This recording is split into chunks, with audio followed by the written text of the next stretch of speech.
Sir, आपने JPC meeting में हुई हिंसा की बात की और वो काफी वायरल भी हुआ था। वो जो घटना हुई थी, जो कल्याण बनर्जी जो टीएमसी के एमपी हैं, उन्होंने बॉटल फेंका था। क्या हुआ था? हमने पूरे देश में लोगों को अपील किया कि इस बिल के संबंध में कोई राय हो, कोई व्यूज हो तो दे। करीब 95 लाख ईमेल आए, उनको सुनना ही नहीं चाहते। क्या उनके व्यूज ही नहीं आने देना चाहते। हमारे आगे आगे खड़े हो जाना, रोकना, उनके हाथ से कागज छीनना। जो पार्लियामेंट में होता था उससे भी ज्यादा तो मेरा पेशेंस है कि मैं मतलब रिएक्ट ही नहीं करता था। खड़े होकर के चिल्लाना, झगड़ा करना, आप कैसे पूछ सकते हैं? तो हमने क्यों नहीं पूछ सकते। I am a chairman also, member of this committee also. ये उम्मीद नाम के पीछे क्या आइडिया था? इसके पीछे की सोच क्या थी कि ये इसका नाम उम्मीद रखा जाए? अगर हमको फ्यूचर में किसी चीज से उम्मीद हो जाए तो इसलिए उम्मीद है। अब वक्त से उम्मीद है कि अब इससे समाज के गरीब तबके का भला होगा, फायदा होगा, उनकी बेहतरी। तमिलनाडु में एक पहले गांव थे और अब कटी जिला जिसमें 150 परिवार है। तो अब इनको राइट हो गया है। पहले तो था कि उन्होंने वक्त क्लेम कर दिया तो वक्त ही तक लड़ता, वक्त के ट्रिब्यूनल तक लड़ता। और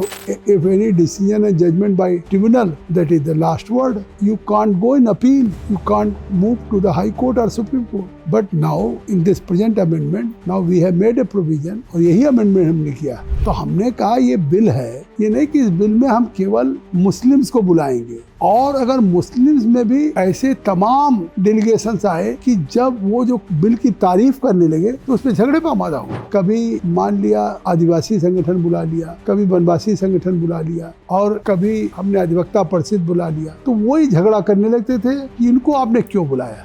कि आज दिल्ली यूनिवर्सिटी की कई प्रोफेसर अलग अलग जो मुस्लिम समाज, एक डेलीगेशन दिल्ली यूनिवर्सिटी के मुस्लिम विमेन्स प्रोफेसर्स जो are highly qualified, they came and they appeared before JPC, and you will not believe कि they have wholeheartedly supported to this amended bill। तो इसका मतलब है कि मुस्लिम महिलाओं को लग रहा है कि मोदी की सरकार आने के बाद जो हमारी नारकी जिंदगी थी कि 7 साल 8 साल 10 साल की शादी के बाद बच्चों के साथ सड़क पे आ जाए, उनके आगे अंधेरा छा जाए कि कैसे जिंदगी का गुजर बसर होगा, आज उन महिलाओं को एक नई जिंदगी दिया है। Sense of security Modi ji has given.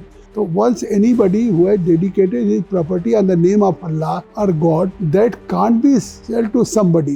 Once is a work is always work. तो अगर इसको ठीक करने के लिए नरेंद्र मोदी जी इतना बड़ा एक अमेंडमेंट लेकर के आए हैं, तो आज परेशानी किसको है? उन मौलानाओं को है, मुतवल्लियों को है, जिन लोग उसका उपयोग अपनी हित में कर रहे थे, उसके पैसे से अपनी जिंदगी ऐसो आराम कर रहे थे। जो फार्म लॉ के साथ हुआ, महीनों प्रदर्शन के बाद उसको रोल बैक किया गया, क्या वक्फ एक्ट के साथ वही हो सकता है? In Murshidabad is completely under fire. You have seen that father and his son has been murdered, and police were standing and quite kept mum.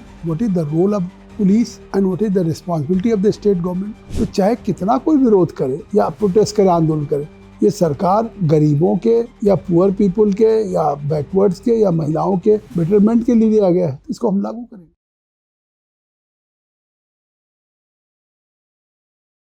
In the first week of April, the Waqf Amendment Bill was passed in the Parliament after long debate. Just after the passing of the bill, we saw violent protest in some parts of the country, especially in Bengal. The reason was misinformation campaign propagated by some political parties and a community. Today, to discuss and understand the Waqf Amendment Bill, or we can call it now Act, and other issues related to Waqf, today we are joined by BJP MP Sri Jagdambika Pal ji, and he is also the chairperson of the Waqf JPC. Namaskar sir, welcome to organizer.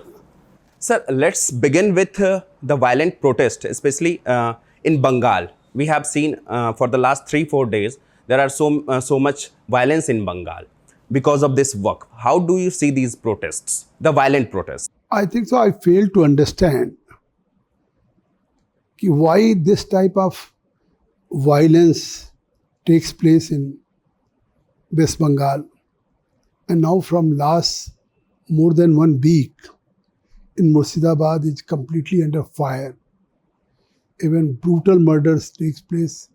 You have seen that father and his son has been murdered, and the mob was entered into his house, and the entire mob was started looting in the so many shops also.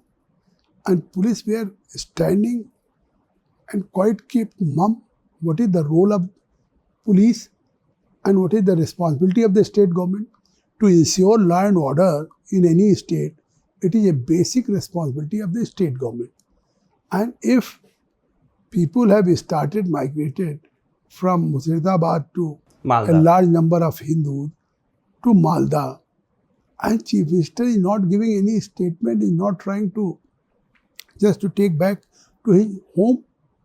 Even she has not visited so far to victim house, and even still 24 Pargana today. Now again the unrowdy mob again, they have started the buses, started looting the shops. It is a state-sponsored violence. I can understand that some of the people, some of the person of the society, some sect of the society may be not agreed with the law which was enacted on the floor of the House in first week of April, which you have earlier in your introductory remark you have said. But in the parliamentary democracy, if you are not agreed on any law, so what is the course of action? You can move to the Supreme Court, High Court. Already more than 24 petitions have already filed in the Supreme Court. So if you have faith in a democracy, if Mamta she realized that now if I have been elected Chief Minister in a democracy, so she should have patience. If this law which was enacted by the central government with the exhaustive deliberations with the stakeholders, more than 38 meetings in Delhi as a chairman of JPC I took, more than 284 delegations those who have met with our joint parliamentary committee, more than 113 hours it was lasting for the meetings also.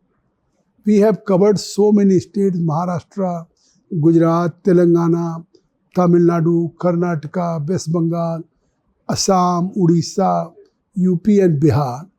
In a parliamentary history, such type of exhaustive exercise never takes place by any parliamentary standing committee, by any select committee or by any joint parliamentary committee. So after a detailed deliberations with the stakeholders, all the Muslim organizations, either All India Muslim Personal Law Board, now still provoking, every day they are giving a call for black strip on just your shoulders, and even they are giving call for just make a light off, even they are giving call and try to provoke that some incidents should take place. But I think so, if this JPC met with the All India Muslim Personal Law Board, with the Zakat Foundation, Milli Council, Jamiat-e-Ulama Hind, Islamic scholars, All India Pasmanda Samaj, Rashtriya Muslim Manch, and so many lawyers, Bar Association, former judges, vice chancellors. In parliamentary democracy, what is the procedure? I think so government has not directly pushed to this bill on the floor of the House. Parliamentary Minister of Kiran Rijiju, he himself made a request to the Honorable Speaker, please kindly you refer to this bill to the JPC, because we are interested that detailed discussions and JPC can meet with the stakeholders. More and more advice. More advice, because we want to make a transparent law which should be in the interest of and for the betterment of the common Muslims, poorest of the society of the Muslims, Pasmanda Muslims, women's, widows, orphan children, and OBC. Those who have been not benefited so far. You can't give any single example. After railway and army, a huge property of the work belonging to more than 40 lakhs. But can you give any example by any work used to run any university or medical college or any engineering colleges? Or hospitals. Where the income of work is going on. Even the salary of the work board is not, they are bearing. Some of the state government, they are paying salary. So I think so only the misuse of by mutawalli, by caretakers, or those who are associated with the work boards.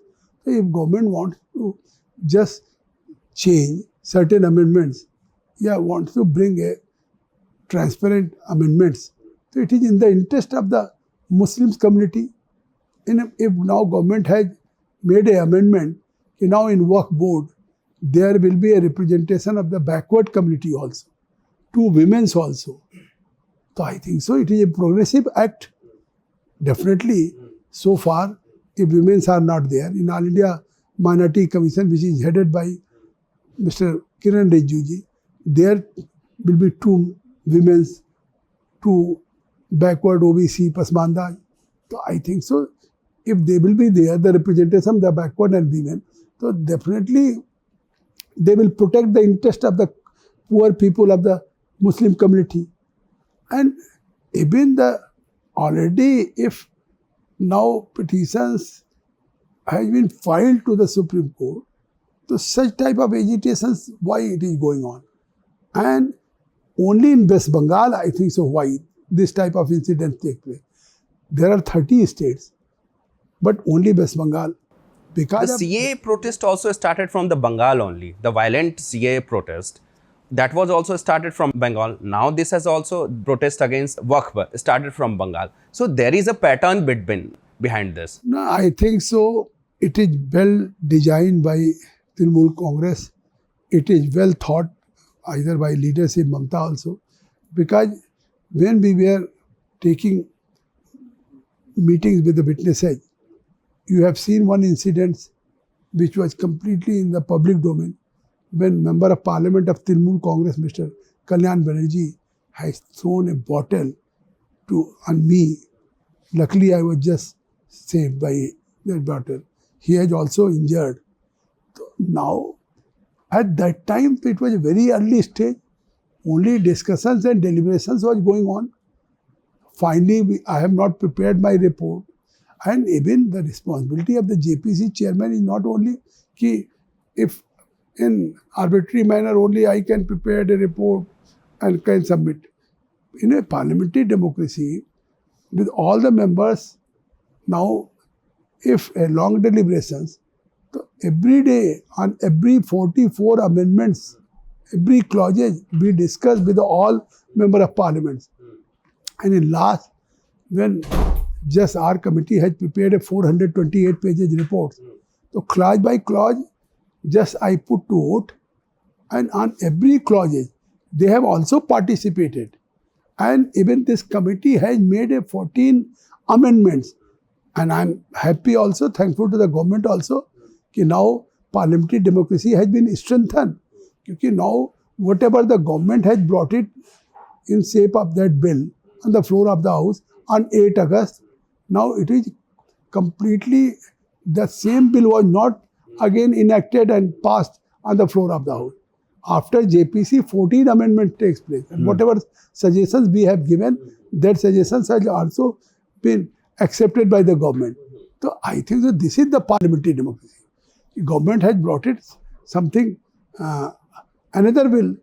And after JPC, then we have made some certain amendments, and that amendments was accepted by the government.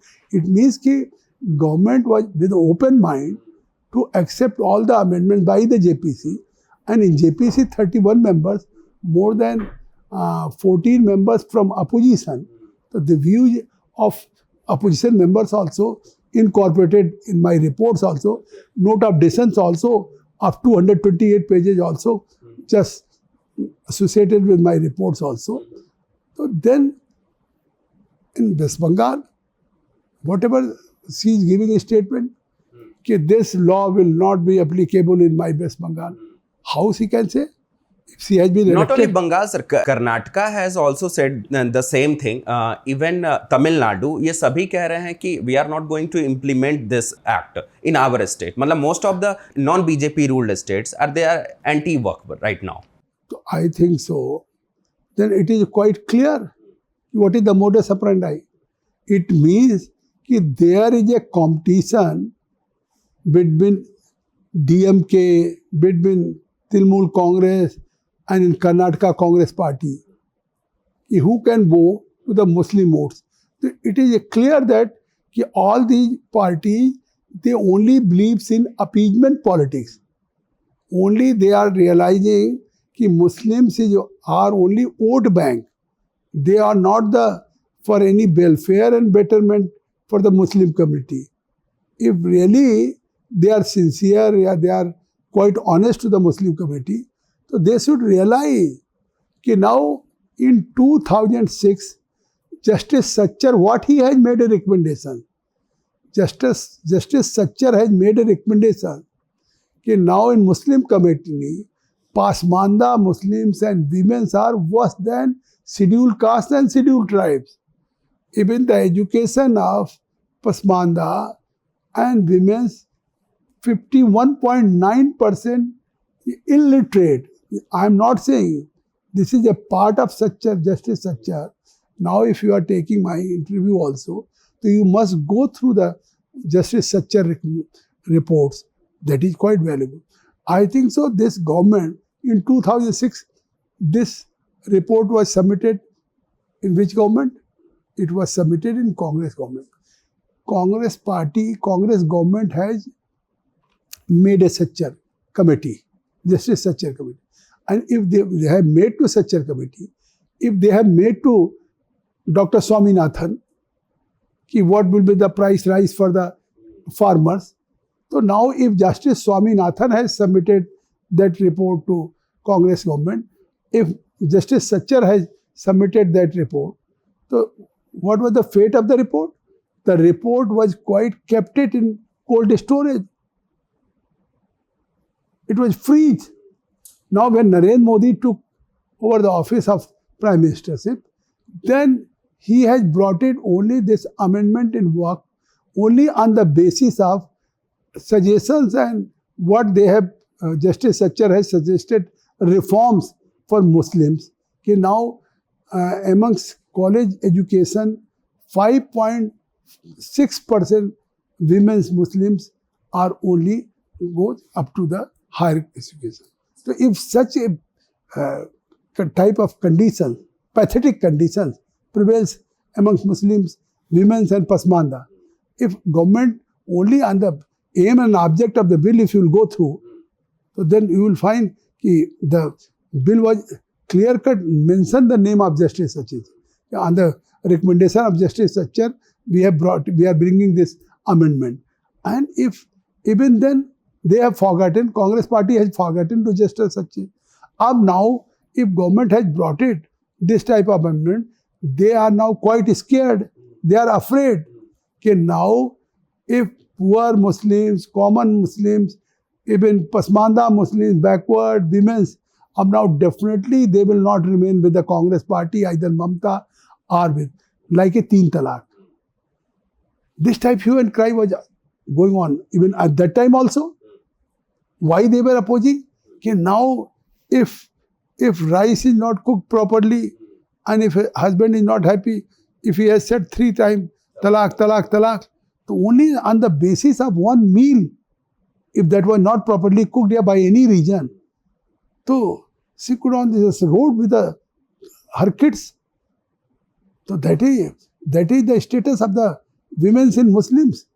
Sir let me add one more point into this कि Sachar committee तो पुरानी हो गई है. अभी हाल में ही भारतीय मुस्लिम महिला आंदोलन जो एक मुस्लिम ग्रुप है, मुसलमानों द्वारा चलाया जाता है, जाकिया सोमानो उसकी फाउंडर है, उन्होंने भी मुस्लिम महिलाओं को लेकर के एक रिसर्च किया और उसने भी एक वो रिसर्च को सबमिट किया. तो उसमें भी मोर और लेस जो आप बता रहे हैं, जो हालात हैं मुसलमानों के, मुसलमान औरतों के, उस रिपोर्ट में भी मोर और लेस उन्होंने यही बात कही. उन्होंने ये बात कही. मैं इसमें और ऐड करना चाहता हूँ कि आज दिल्ली यूनिवर्सिटी की कई प्रोफेसर्स अलग अलग हैं जो मुस्लिम समाज की, जिसमें मुझे याद है एक डॉक्टर सालनी हैं और एक शाइस्ता हैं.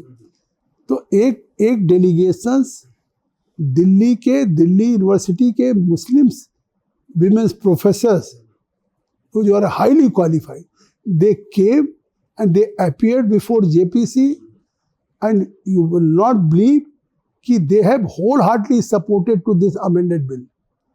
तो आप सोचिए कि जो वाकई इनकी मुस्लिम महिलाओं में पढ़ी लिखी प्रोफेसर्स हैं, वो जब जेपीसी के सामने आई तो रिकॉर्ड है, अपोजिशन से भी आप you can ask this question from OBC also कि what is the opinion and what is the views of all the women's those who have appeared before JPC and they are professor from the DU university.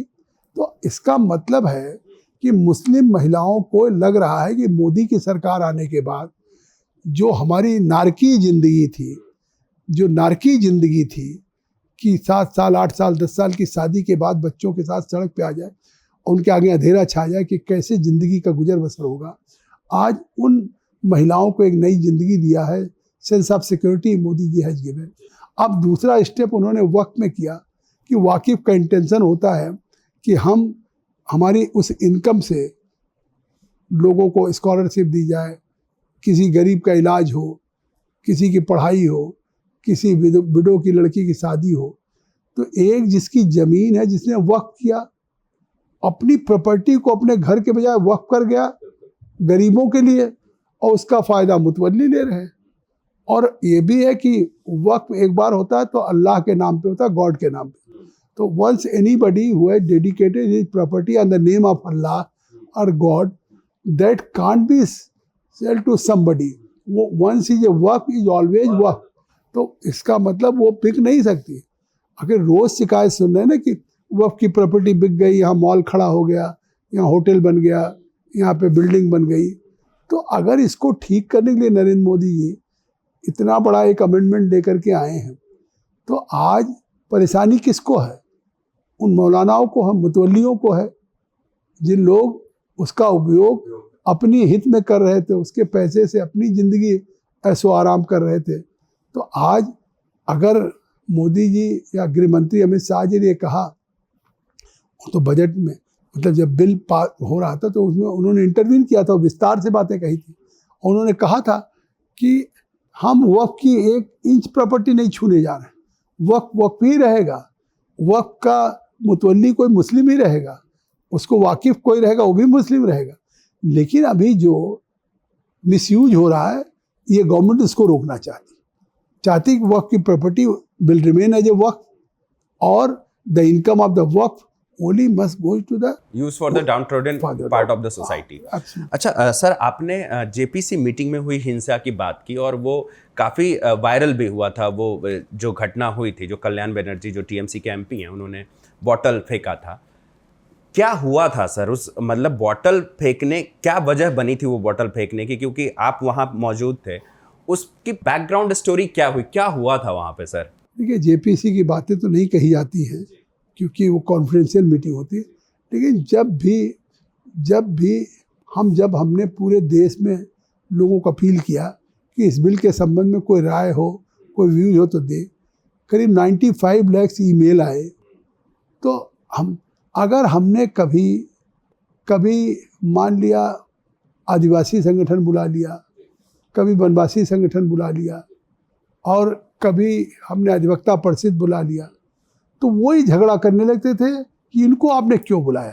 कल्याण, हाँ, कल्याण, ए राजा, संजय सिंह, मतलब ओवैसी सब कि। तो हमने कहा ये bill है, ये नहीं कि इस बिल में हम केवल मुस्लिम्स को बुलाएंगे, और अगर मुस्लिम्स में भी ऐसे तमाम डेलीगेशंस आए कि जब वो जो बिल की तारीफ करने लगे तो उस पर झगड़े पर आमादा हो गए। उन्होंने सोचा भी नहीं था। ऑल इंडिया में नाम ले रहा हूँ, ऑल इंडिया पसमानदा समाज के हों या राष्ट्रीय मुस्लिम मंच के लोग आए थे, या एक आए थे वो जो अजमेर शरीफ के सज्जादा नसीन हैं, नसरुद्दीन चिश्ती साहब, वो पूरे अजमेर शरीफ के हैं। वो बेसिकली लाल पर पीले रंग वाले हैं, ये तो भगवा। अब आप सोचिए, अजमेर शरीफ के सज्जादा नसीन को ये कह रहे हैं, तो झगड़ा करने पे आमादा हो जाए। उनको सुनना ही नहीं चाहते थे कि आप उनके व्यूज ही नहीं आने देना चाहते, हमारे आगे आके खड़े हो जाना, रोकना, उनके हाथ से कागज छीना, जो पार्लियामेंट में होता था उससे भी ज़्यादा। तो मेरा पेशेंस है कि मैं मतलब रिएक्ट ही नहीं करता था। आप सोचिए कि उन्होंने मुझे फेंक करके बोतल मारी, तब भी हमने रिएक्ट नहीं किया, जबकि इतना लोग हमारी पार्टी की तरफ से या और सांसद जो अपराइट टाइप के थे, इतना मतलब गुस्से में थे। लेकिन नहीं, हमारा मकसद तो था एक अच्छा कानून बनाना, अच्छी रिपोर्ट तैयार करना। तो इससे साफ है कि झगड़े की नौबत तब आ जाती थी जब वो कोई डेलीगेशन आता था और वो मुस्लिम्स का डेलीगेशन, मान लीजिए वो बिल के अगेंस्ट बोल रहा है, तो अब उसको इन लोगों को अच्छा लगता था, उसमें सवाल करते। तो मैं जब पूछता था कि आप कह रहे हैं, चाहे India Muslim personal law board से पूछा हूँ मैंने, खानकाहों से पूछा हूँ मैंने तमाम, कि किस अमेंडमेंट के किस सेक्शन से आपकी मस्जिद चली जाएगी जो आप देश को गुमराह कर रहे हैं, आपको खानकाह चली जाएगी, ईदगाह चली जाएगी, खड़े होकर के चिल्लाना, झगड़ा करना, आप कैसे पूछ सकते हैं? तो हमने क्यों नहीं पूछ सकते? I am a chairman also, member of this committee also, I have all right to ask and to raise my concern.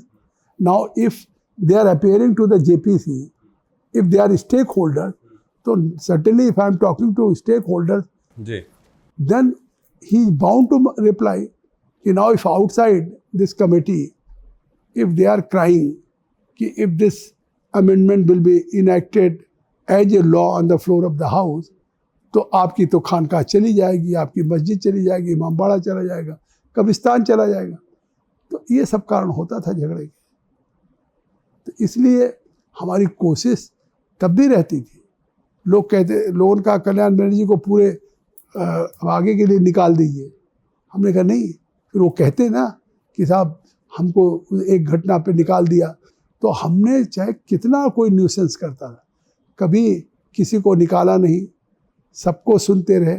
जितनी बार कोई बात कहना चाहता था, कोई मीटिंग हमारी शुरू होती थी, on an average meeting start at 11 a.m.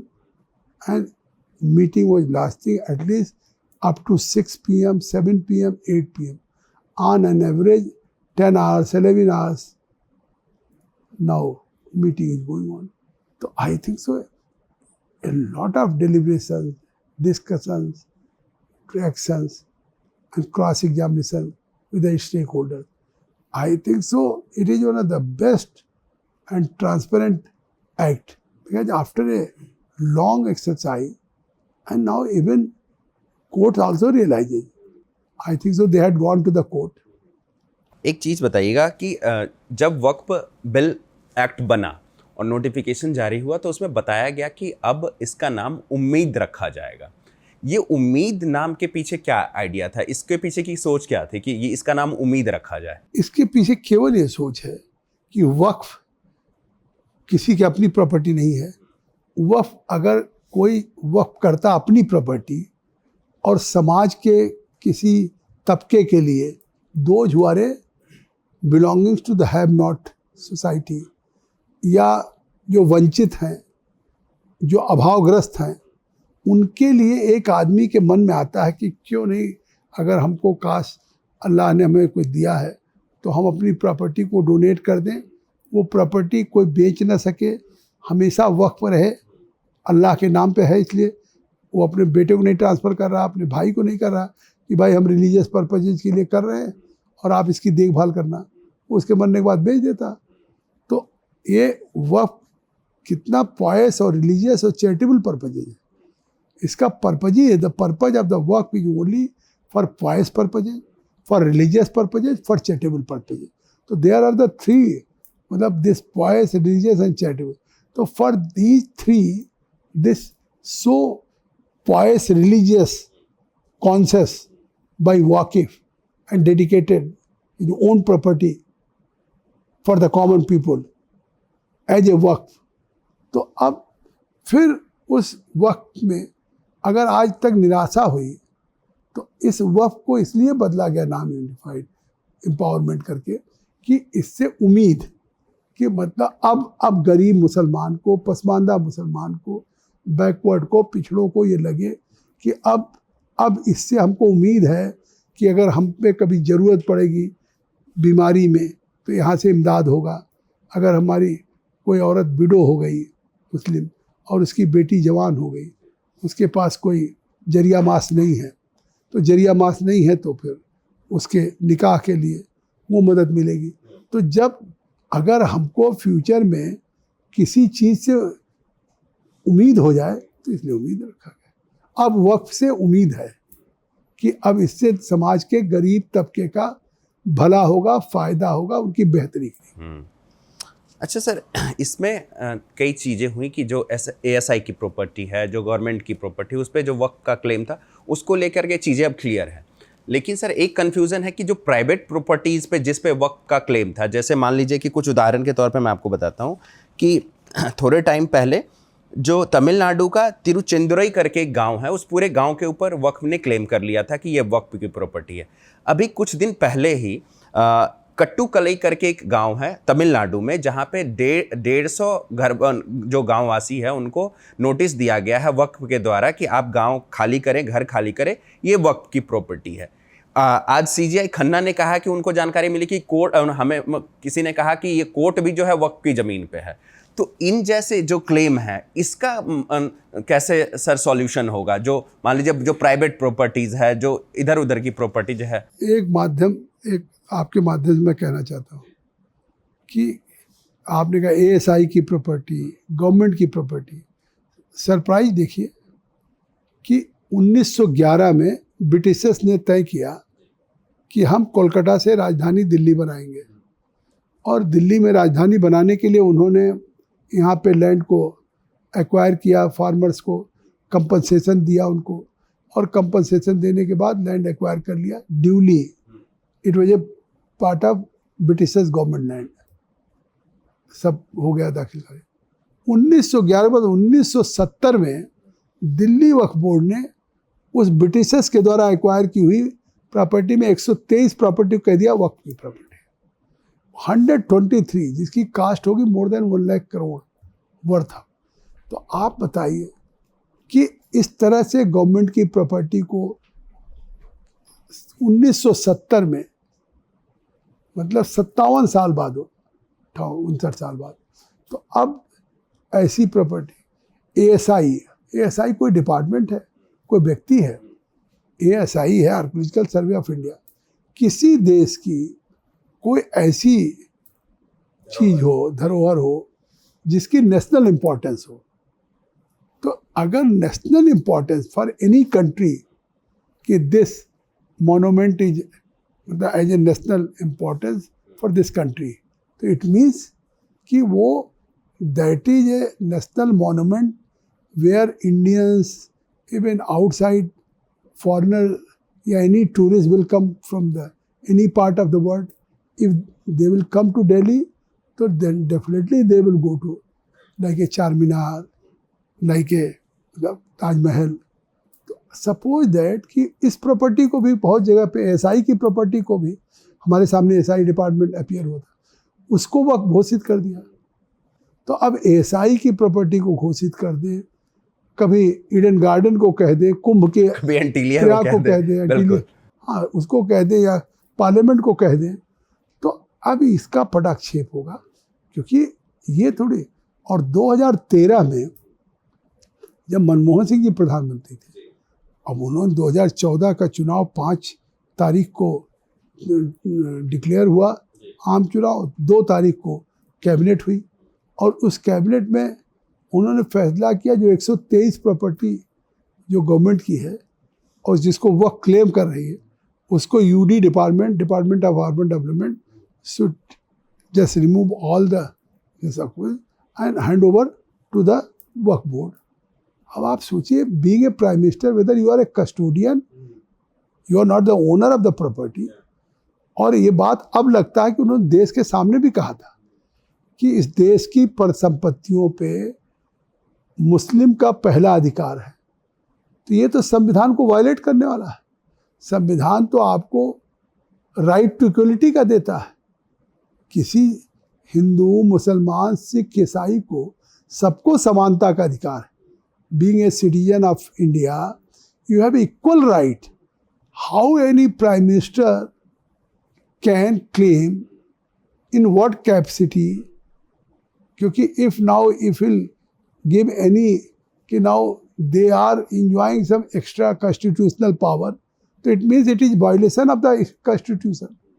Constitution provides in article 14, 15, 21, 19, तो जिसमें प्रॉपर्टी का अधिकार स्वतंत्रता का अधिकार, freedom of speech and expression का, सेटल्ड होने का, या तो इसका 2013 में खुद कांग्रेस यूपी की सरकार ने इसका उल्लंघन किया और एक सेक्शन 40 जोड़ दिया कि if waqf board claim any नहीं fit seems to realise that this property to be the waqf property, तो they can declare, and if they will declare as a waqf property तो there will be no petitions, no, you can't go in any, I think so, High Court or Supreme Court. Only tribunal will be the final authority. तो खुद ही आप मतलब मुजरिम भी हों, खुद ही जज हों, तो आप फैसला कर लेंगे अपने पक्ष में। तो आज प्राइवेट की बात जो आपने कही, सवाल बेसिक वहाँ है। बिल्कुल सही कह रहे हैं कि तमिलनाडु में एक पहले गांव थे और अब कटिजुला जिसमें 150 परिवार हैं, तो अब इनको राइट हो गया है। पहले तो था कि उन्होंने वक्फ क्लेम कर दिया तो वक्फ ही तक लड़ता, वक्फ के ट्रिब्यूनल तक लड़ता, और if any decision and judgment by tribunal that is the last word, you can't go in appeal, you can't move to the high court और supreme court. But now in this present amendment, now we have made a provision, और यही amendment हमने किया कि जब कहीं भी किसी सिविल प्रॉपर्टी के लिए किसी जात बिरादरी का हो, तो वो व्यक्ति अगर अपने को इफ ही फील कि आई एम एग्रीव्ड, तो now he can move to the high court and supreme court. तो for any citizen of the country regarding any dispute for property, now any aggrieved person has right to go in appeal. तो why waqf property should be an exception, why it should be exempted? तो now we have made an amendment argument कि now if anybody is aggrieved from the Waqf tribunal also, तो then any private person can go to the High Court and Supreme Court. आपने कहा कि अब कोई भी जो कंट्रोवर्सी होगी इस तरीके के जो विवादित जो कह सकते हैं प्रॉपर्टी को लेकर के, तो any person can go to supreme court और हाई कोर्ट। किरण रिजिजू ने हाल में ही एक बयान दिया है जिसमें जो मुन्नबम है, जो केरला में जो एक जो प्रॉपर्टी का विवाद है, जो पूरा जो विवाद है उसमें क्रिश्चियंस, हिंदू और मेनली मुस्लिम्स के बीच में ये विवाद है, और उन्होंने कहा है कि अब they can go to court regarding this matter. Sir, court में ऑलरेडी इतने सारे पेंडिंग केसेस हैं, तो क्या हमने इन केसेस के लिए कोई समय बाध्य किया है कि इतनी समय सीमा में इस तरह के मैटर को सुलझाया ना जाना चाहिए? नहीं, ये तो कोर्ट के ऊपर है, बट कोर्ट जाने का अधिकार सबको मिल गया, वो चाहे हाई कोर्ट हो चाहे सुप्रीम कोर्ट हो, कहीं भी जा सकते। तो अब कम से कम ये विंडो ओपन हुआ है कि पहले तो अगर वक्फ डिक्लेयर हो गया और कोई वक्फ का डिस्प्यूट प्राइवेट से या गवर्नमेंट से है, तो ट्रिब्यूनल ही तक जा सकते थे आप, रिवीजन में जा सकते थे, अपील नहीं। अपील तो एक तरह से आपका मौलिक अधिकार हुआ कि अगर आप हाई कोर्ट गए, सुप्रीम कोर्ट गए, तो वेयर मतलब if you want to any justice, तो justice only you can get from the court, तो the honourable justice, because if you are aggrieved either by government, either by work, either by someone। तो अब ये हो गया। देश में ना एक नई पद्धति कह सकते हैं स्टार्ट हुई है। जब भी कोई नया कानून बनता है, चाहे वो CA हुआ, फार्म लॉ हुआ, 370 हटाया गया, और अब मान लीजिए कि वक्फ एक्ट बना है, देश में ना एक तबका हमेशा खड़ा हो जाता है इनके खिलाफ में और उग्र प्रदर्शन, हिंसा करने लग जाता है। आपको नहीं लगता है कि ये गलत पद्धति स्टार्ट हुई है जिसको लेकर के सरकार को कुछ कठोर कदम उठाने चाहिए? देखिए, ये पद्धति जो लोग मुख्यमंत्री रह चुके हैं, जो लोग खुद जिम्मेदार पार्टी चला रहे हैं विपक्ष में, आज वही इस तरह की परिस्थितियां उत्पन्न कर रहे हैं। जब आर्टिकल 370, 35A को मोदी जी के मार्गदर्शन में भारत के गृह मंत्री जी लाना चाहते थे, और जब हाउस में, तो Mehbooba Mufti the former chief minister, what she said कि अगर ये कानून लागू हो गया तो जम्मू कश्मीर में खून की नदियां बह जाएंगे, कोई तिरंगा झंडा उठाने वाला नहीं रहेगा। तो प्रोवोक किया और कितना ह्यूमन क्राई हुआ पूरे देश में। 3 तलाक की बात आई तो उसी तरीके से पूरे CA की बात आई तो इसी तरह से शाहीन बाग में मतलब महीनों लोग बैठे रह गए, पूरे देश में आंदोलन। तो ये कहीं ना कहीं, और मैं कह रहा हूँ कि आज जब हमारा देश में वक्फ को हम कैसे रखें, ये तो देश की हमारा आंतरिक मामला है कि हम किसी प्रॉपर्टी के रखरखाव के लिए क्या कानून बनाएं। पाकिस्तान हमारे वक्फ के इस कानून के खिलाफ बोल रहा है, तो इसका मतलब अगर हमारा पड़ोसी जो एनिमी कंट्री है, जो सीमा पार आज भी आपको डिस्टेबलाइज करने की कोशिश करता है, आतंकवादियों की घटना, तो आप उसी की भाषा में आप उसी का, तो इससे साफ है ना, अगर वो लगता कि आप यहाँ के इंटरेस्ट में हैं तो शायद पाकिस्तान समर्थन नहीं करता। तो मुझे लगता है कि कहीं ना कहीं चाहे आर्टिकल 370 35A हो, CA हो या 3 तलाक हो और अब वक्फ हो, मतलब इसको लेकर के एक सोची समझे ढंग से आंदोलन, प्रोटेस्ट और इतना प्रोवोक किया जा रहा है कि उसकी घटनाएं आप देखते हैं कि उसका आउटकम क्या होता है कि कहीं किसी दर्जी का गर्दन काट लिया जा रहा है, कहीं किसी का कुछ हो रहा है, वायलेंस को उकसाने की कोशिश हो रही है। ये तो एक गुड गवर्नेंस और सख्त लॉ एंड ऑर्डर है कि जम्मू कश्मीर में उसके बाद एक पत्थरबाजी नहीं हुई। जम्मू कश्मीर में खून की नदियां छोड़ दीजिए, 27,000 गाँव में तिरंगा झंडा 26 अगस्त और 15 अगस्त को लहराया गया। पहली बार पंचायतों में चुनाव हुआ, लोकल बॉडीज का चुनाव हुआ, अब विधानसभा का चुनाव हुआ। फेस्टिवल्स मनाए जा रहे हैं ओपनली, तो वही होगा, इसको भी वेलकम करेंगे। देश का आम मुसलमान इसको वेलकम कर रहा है। आप देख रहे हैं कि देश का आम मुसलमान नहीं कहीं सड़क पे खड़ा है। वेस्ट बंगाल में, हैदराबाद में ओवैसी साहब, जम्मू कश्मीर में PDP, NC, महबूबा मुफ्ती और उमर फारूक, तो ये सब लोग वहाँ पे जहाँ कुछ हो रहा है वहाँ उसके पीछे यही लोग हैं और उकसाने की कोशिश कर रहे हैं। और केवल आंदोलन करें, प्रोटेस्ट करें तब भी बात समझ में आता, वायलेंस कराना चाहते हैं जिससे देश की छवि दुनिया में खराब हो। अभी आम देश में पास होने के बाद आम कहीं कोई कानून व्यवस्था की स्थिति नहीं।